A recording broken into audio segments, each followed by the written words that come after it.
Welcome to new career maker agriculture academy Kakadeo Kanpur. मैं दिवाकर वर्मा। पिछले lectures में हमने बात किया था कि इंट्रोडक्शन ऑफ बायोलॉजी, और उसको वो बहुत ही आप लोगों को समझ में आया था। बहुत सारे लोगों ने कमेंट्स करके बताया कि सर पुनः दोबारा लेक्चर बनाइए।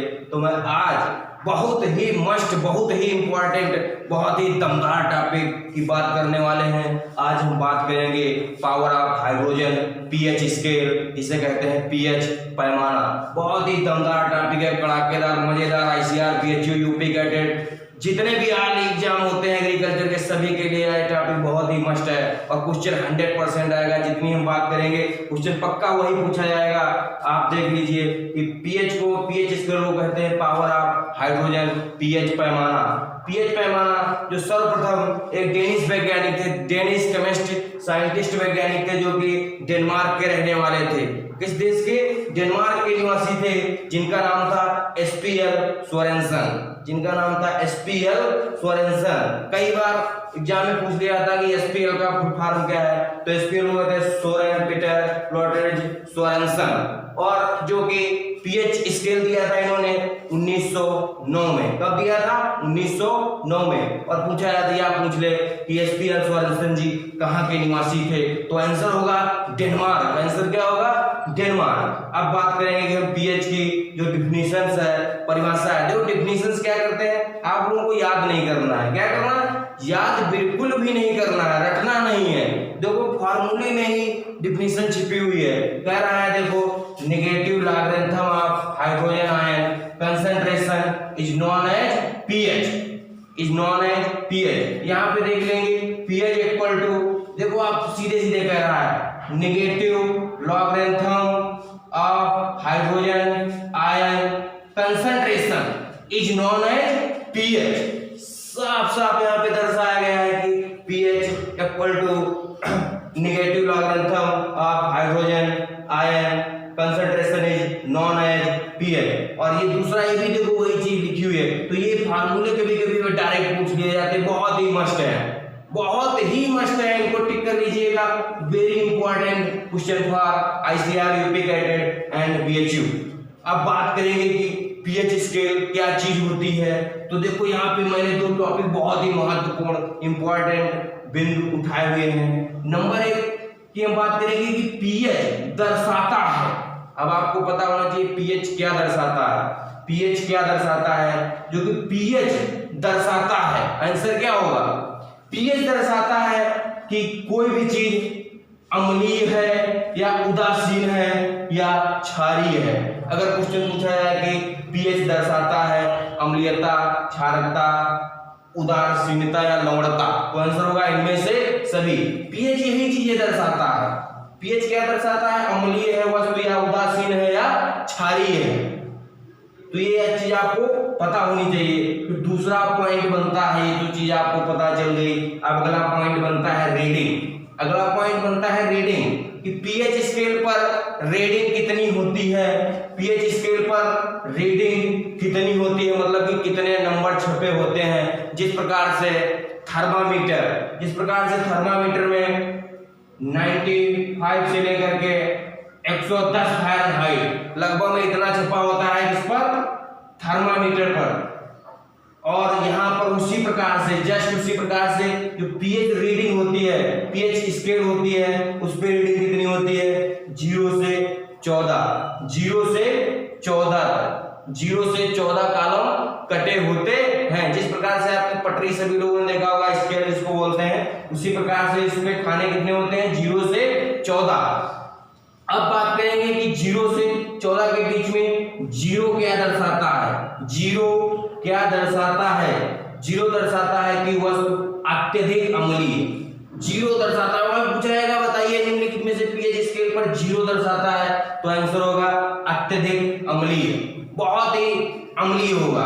और फिर बात करेगा कि 14 की, जो लास्ट में होता है 14 दर्शाता है 14। तो इसकी बात करेंगे 14 की, तो यहाँ पर देखो पूछेगा तो इसका मतलब होगा अत्यधिक क्षारीय। 14 क्या दर्शाता है? अत्यधिक क्षारीय। तो ये चीज पीएच स्केल पे रीडिंग होती है 0 से 14। 0 दर्शाता है अत्यधिक अम्लीय, 14 दर्शाता है अत्यधिक क्षारीय। और पीएच स्केल के बीचों बीच में बीच का जो मिडिल अंक होगा जो लवण चिन्ह होगा, क्या लवण होगा या उदासीन होगा। तो उदासीन वस्तुओं का पीएच मान कितना होता है 7। कितना होता है 7। यदि जैसे कि आपसे पूछा जाए कि 1 किलोग्राम अगर अम्ल लेते हैं और 1 किलोग्राम क्षार लेते हैं, आपस में मिला दिया जाता है तो क्या बनेगा, तो आंसर आपका होगा कि लवण होगा। क्या होगा, लवण होगा या उदासीन होगा, लवण होगा या उदासीन होगा। जैसे कि आपका जल क्या होता है H2O, आपका जल है, क्या है लवण है, आपका क्या है लवण है, उदासीन है। और उदासीन का स्वाद कैसा होता है, स्वादहीन होते हैं। कैसा होता है, स्वादहीन होता है। और ये जान लीजिए कि जो अम्ल होते हैं, अब अम्ल की हम बात इधर करेंगे, अम्ल की बात कर रहे हैं एसिड की। आज हम बात करेंगे, अब बात करेंगे हम एसिड की कि एसिड को आप पहचानेंगे कैसे, एसिड के जो लक्षण कैसे होंगे, आज हम एसिड के बारे में चर्चा करेंगे। देखो एसिड, जैसे कि आप बोर्ड या कोई भी एग्जाम दे रहे हो तो उसमें पूछा जाता है कि अम्ल का जो कि स्वाद कैसा होता है, अम्ल स्वाद में कैसे होते हैं, तो आंसर होगा खट्टे होते हैं। कैसे होते हैं, स्वाद में खट्टे होते हैं। फिर बात करें कि अम्ल पर कौन सा आयन पाया जाता है, अम्ल पर कौन सा आयन पाया जाता है, तो आपका आंसर होना चाहिए हाइड्रोजन प्लस आयन। अम्ल पे कौन सा आयन पाया जाता है, तो आंसर होगा हाइड्रोजन आयन। फिर हम बात करेंगे पीएच की। पीएच की हम बात करने वाले हैं, जैसा कि आपको बताया था अभी कि 0 दर्शाता है अत्यधिक अम्लीय और इसका मिडिल पॉइंट है 7 जो कि है लवण। जिनका देखो 7 से जब आप बीचों बीच से इधर बढ़ोगे उतना ही पीएच क्या होगा, धीरे धीरे उतनी ही अम्लता क्या होगी, बढ़ती जाएगी। जैसे आप इधर को बढ़ोगे तो क्या होगा, अम्लता उतनी ही बढ़ती जाएगी। तो यहाँ पे जान लीजिए वही चीज यहाँ पे कि अम्लीय पदार्थों का पीएच मान कितना होता है, तो आंसर क्या होगा कि 7 से कम। क्या होगा, 7 से कम। जिनका पीएच मान 7 से कम होता है वो क्या होंगे, अम्लीय होंगे। वो क्या होंगे, अम्लीय होंगे। तो यहाँ पे जान लीजिए, जैसे कि अब जानते हैं कि अम्लीय होंगे। अब कुछ होते हैं जैसे प्रबल अम्ल। क्या होते हैं, प्रबल अम्ल। प्रबल अम्ल की अगर हम बात करें, प्रबल अम्ल में जैसे कि आपके आते हैं HCl हाइड्रोक्लोरिक अम्ल, H2SO4 जिसे कहते हैं अम्लों का राजा। H2SO4 को बोलते हैं अम्लों का राजा। फिर HNO3 नाइट्रिक अम्ल। तो ये जितने भी ये तीनों के तीनों अम्ल हैं, ये आपके कैसे अम्ल हैं, ये आपके हैं प्रबल अम्ल। ये क्या है, प्रबल अम्ल है। फिर हम बात करेंगे, देखो जो सोने का शोधन किया जाता है, कई बार क्वेश्चन पूछा जाता है कि निम्नलिखित में से बताइए कि जो कि सोने के शोधन के लिए हम प्रयोग करते हैं, सोने के शोधन में प्रयोग करते हैं, तो आंसर क्या होगा, अम्लराज। आंसर होगा अम्लराज। अब बहुत बड़ी दिक्कत कर देता है एग्जामिनर, पूछता है कि बताइए कि अम्लराज मिश्रण होता है, अम्लराज मिश्रण होता है तो 3 भाग क्या होते हैं, HCl के 3 भाग और HNO3 का 1 भाग। तो कभी कभी कोई इनमें रेशियो पूछ लेता है कि अम्लराज जिसका हम प्रयोग सोने के शोधन में करते हैं उसका अनुपात कितना होगा। तो 3 भाग क्या होता है, HCl, और 1 भाग क्या होता है, 1 भाग होता है आपका नाइट्रिक अम्ल HNO3। तो ये कभी कभी पे ये रेशियो की अगर बात करता है तो आपको रेशियो भी याद करना है। याद करने का तरीका HCl, इसमें देखो 3 अक्षर है तो यहाँ पे क्या होगा 3, क्या हो गया 3। इस प्रकार से आपको याद कर लेंगे, आपका कंफ्यूजन दूर हो जाएगा। अब हम बात करेंगे कि जैसे कि अम्ल की अगर परिभाषा की, तो अम्ल वे पदार्थ होते हैं, ऐसे बताएंगे, अम्ल वे पदार्थ होते हैं जो स्वाद में खट्टे होते हैं, जिन पर हाइड्रोजन प्लस आयन पाया जाता है और जिनका पीएच मान 7 से कम होता है, जिनका पीएच मान 7 से कम होता है वो अम्ल कहलाते हैं। क्या कहलाते हैं, अम्ल कहलाते हैं। फिर दूसरा इसी प्रकार से हम बात करेंगे क्षार की। किसकी बात करेंगे, क्षार की। 14 दर्शाता है अत्यधिक क्षारी। जितना आप 7 के इधर बढ़ते हुए जाओगे इस क्रम में उतना ही क्या होगा, क्षारकता बढ़ती जाएगी। तो यहाँ पर आज हम बात करेंगे क्षार की, जो कि क्षार का स्वाद कैसा होता है। जिस प्रकार से कि अम्ल थे खट्टे थे, उसी प्रकार से क्षार कैसा होता है, जो कि क्षार का स्वाद होता है वो तीखा होता है। क्षार स्वाद में कैसे होते हैं, तीखे होते हैं, और जिन पे OH- आयन पाया जाता है, OH- आयन पाया जाता है। अगर हम बात कर लेते हैं पीएच में मैंने बताया है जैसे कि 7 लवण से आप ऊपर की तरफ धीरे धीरे बढ़ोगे 14 की तरफ, तो क्या होगा, पीएच मान क्या होगा, उतना ही बढ़ता जाएगा, उतना ही क्या होगा, बढ़ता जाएगा। तो पीएच इसका क्या होगा, 7 से अधिक, मोर देन 7, 7 से अधिक। तो इसकी परिभाषा आप फिर देख लेंगे। प्रबल अम्ल, 2 प्रबल अम्ल हमने एग्जांपल के तौर पे दिखा दिए हैं, जो कि प्रबल अम्ल में जैसे कि KOH potassium hydroxide and sodium hydroxide. तो ये जो कि आपके क्या है, दोनों के दोनों क्या है, प्रबल क्षार हैं। क्या है, दोनों के दोनों ही क्या है, प्रबल क्षार हैं। अब क्षार की परिभाषा देख लेंगे। क्षार की अगर परिभाषा की बात करेंगे तो कुछ याद नहीं करना, कुछ भी नहीं, केवल आपको इसको देखना है। देखते ही देखते सारी बातें खत्म हो जाएंगी, सारा खेल तमाम। ये समझ लीजिए, बस एक बार आप वीडियो देख लीजिए, सारा पीएच का कोई क्वेश्चन आपका छूटेगा नहीं, चाहे एचसीआर हो, बीएचयू हो, यूपी कैटेड हो, कोई भी एंट्रेंस हो। दिक्कत लेने की कोई परेशानी किसी भी प्रकार की नहीं लेना, बस एक बार इस वीडियो को देखना है अच्छे से। हाँ, तो देखेंगे क्षार होते हैं, कुछ क्षार होते हैं स्वाद में तीखे और आयन पाया जाता है OH माइनस आयन, और जिनका पीएच मान 7 से अधिक होता है, जिनका पीएच मान 7 से अधिक होता है, तो भाई वो ये क्या कहलाएंगी, क्षार कहलाएंगी। कैसे होंगी, हाँ, क्षार कहलाएंगी। तो आप, हमें लग रहा है कि आपको चीजें समझ में आ रही है।